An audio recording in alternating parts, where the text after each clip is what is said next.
என் கையில் முதலமைச்சர் என்ற பொறுப்பு 33 மாதங்கள் ஆகிறது. இவை முன்னேற்ற மாதங்கள், சாதனை மாதங்கள். இந்தியாவின் பொருளாதாரத்துக்கு 9 விழுக்காடு பங்கை தருகிறது தமிழ்நாட்டின் பொருளாதார வளம். இது திராவிட மாடல் ஆட்சியின் முதல் சாதனை. இந்தியாவின் மொத்த உள்நாட்டு உற்பத்தி ஜிடிபி அளவில் தமிழ்நாடு 2வது இடத்தில் இருக்கிறது. இது 2வது சாதனை.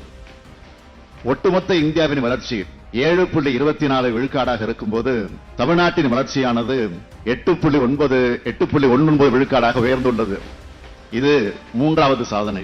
இந்திய அளவில் பணவீக்கமானது 6.65 விழுக்காடாக இருக்கும்போது தமிழ்நாட்டில் அது 5.97 விழுக்காடாக குறைந்துள்ளது.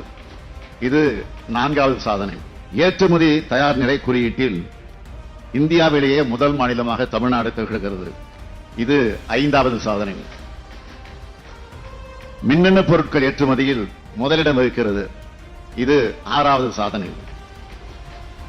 தொழில் முதலீட்டுக்கு உகந்த மாநிலமாக 14வது இடத்தில் இருந்த தமிழ்நாட்டை 3வது இடத்திற்கு உயர்த்தியுள்ளோம். இது 7வது சாதனை. கல்வியில் 2வது இடத்திற்கு தமிழ்நாட்டை உயர்த்தியது இந்த ஆட்சியின் 8வது சாதனை. புத்தாக்க தொழில்கள் வரிசையில் தமிழ்நாடு முதலிடத்தில் இருப்பது 9வது சாதனை.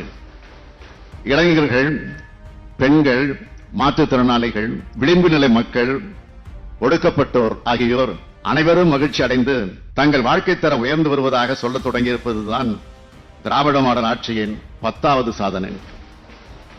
இந்த 10 மட்டுமல்ல, இந்தியாவின் தென் மூலையில் ஒரு ஆட்சி நடக்கிறது. அதன் திட்டங்களை தெரிந்து வந்து நம் மாநிலத்தில் செயல்படுத்துங்கள் என்று பல்வேறு மாநிலங்களை சார்ந்த அமைச்சர்களும் அதிகாரிகளும் இங்கு வந்து பார்த்து செல்வதுதான் திராவிட மாடல் ஆட்சியின் வரலாற்று சாதனை. இப்படி இன்று முழுவதும் என்னால் பட்டியலிட்டுக் கொண்டே இருக்க முடியும். ஆனால் நேரம் போதாது. இந்த சாதனைகளுக்கெல்லாம் மகுடம் சூட்டுவது போல் ஒரு சாதனை இருக்கிறது. அதுதான் மிக மிக முக்கியமானது. நமது ஆட்சியில் தமிழ்நாடு அனைத்து வகையிலும் வளர்ந்து வருவதை பார்த்து நம் இன எதிரிகளுக்கு பொறாமையும் கோபமும் வருகிறது அல்லவா? அதுதான் திராவிட மாடல் ஆட்சியின் மாபெரும் சாதனை என்பதை பெருமையுடன் இந்த அவையில் பதிவு செய்ய விரும்புகிறேன். ஆதிக்க குவியலை அகற்றுவதும் அடிமை பள்ளத்தை நிரப்புவதும் இவர்களது கோபத்துக்கு காரணம். அந்த கோபத்தை ஒவ்வொருவரும் ஒவ்வொரு வகையில் காட்டுகிறார்கள்.